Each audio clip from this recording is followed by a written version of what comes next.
Hi hello. ఇవాళ మా బాబు అయితే మార్నింగ్ లేవగానే సంతోషంగా డ్యాన్స్ ఇస్తున్నాడు. కారణం ఏంటంటే ఒక 2 రోజులు హాలిడే అని, హెవీ రెయిన్ అని స్కూల్ నుంచి అయితే మెసేజ్ వచ్చేసింది. ఇంకా మార్నింగ్ స్కూల్కు రెడీ అవుదాం అనుకునేసరికి వర్షం వస్తే వాడు అలా డ్యాన్స్ ఇస్తున్నాడు హాలిడే అని. ఇంకా నేను పిల్లలు ఇంటి దగ్గరే ఉన్నారు కదా అని పులావ్ అయితే చేస్తున్నాను. మీల్ మేకర్ పులావు మసాలా అయితే వేసి పెట్టుకున్నాను. అల్లం వెల్లుల్లి ఇంకా ఎండు కొబ్బరి ఇంకా మీల్ మేకర్ కడిగి పక్కకు పెట్టేసుకున్నాను. అందుకు ఎసురు అయితే పక్కకు పెట్టేసుకున్నాను. ఇంకా అదే మసాలాలో గుత్తి వంకాయ కూడా ప్రిపేర్ చేసుకున్నాను కుక్కర్లో. ఇంకా ఈ పులావ్ అనేది నేనైతే కుక్కర్లో చేస్తున్నాను.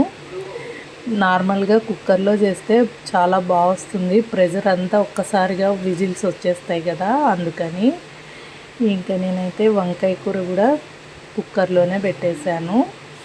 ఇంకా ఒక పక్క వంకాయ కూర చేస్తున్నాను, ఇంకో పక్క మీల్ మేకర్ పులావ్ అయితే చేస్తున్నాను.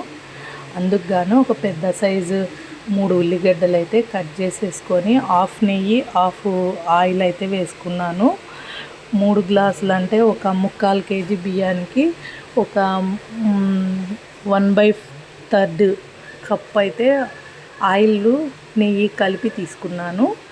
ఇంకా బాగా వేగేటప్పుడు ఎసరు వాటర్ అయితే వేసేసాను. 3 గ్లాసులకు 6 గ్లాసులు. ఇంకా బాగా తెమలేటప్పుడు బియ్యం వేసి 3 విజిల్స్ అయితే రానిచ్చాను. ప్రెజర్ పోయే వరకు అలాగే ఉంచి రైస్ అయితే వడ్డించుకున్నాము. చాలా బాగా వచ్చింది పులావ్ అయితే. కేజీ బియ్యానికి ఒక కప్పు ఆయిల్ అయితే పడుతుంది. ఇంకా ఇవాళ మధ్యాహ్నం పిల్లలైతే బాగా వర్షంలో ఆడుకున్నారు. ఇంకా వాళ్ళని ఇంట్లోకి వచ్చేసి మేమందరము ఈ మీల్ మేకర్ పులావ్ అయితే తిన్నాము. చాలా బాగుంది. నోటికి వేడివేడిగా మీల్ మేకర్ పులావ్ అయితే మధ్యాహ్నం చేసామన్నమాట. ఇంకా మాకైతే ఇక్కడ వర్షం అయితే బాగా పడుతుంది. మార్నింగ్ నుంచి అలా ఎడతెరిపి లేకుండా ఉంది. అసలు ఈవెన్ గుడికి కూడా వెళ్ళడానికి కుదరలేదన్నమాట మాకు. ఇంకా ఈవినింగ్ అయినా వెళ్దాం అనుకుంటే అస్సలు ఈవినింగ్ అయితే ఇంకా ఎక్కువైపోయింది మార్నింగ్ కంటే వర్షము. ఇంకా ఇలాంటి వర్షంలో మనం బైక్లో వెళ్ళినా కూడా బైక్ స్కిడ్ అయ్యే ప్రమాదం ఉంది.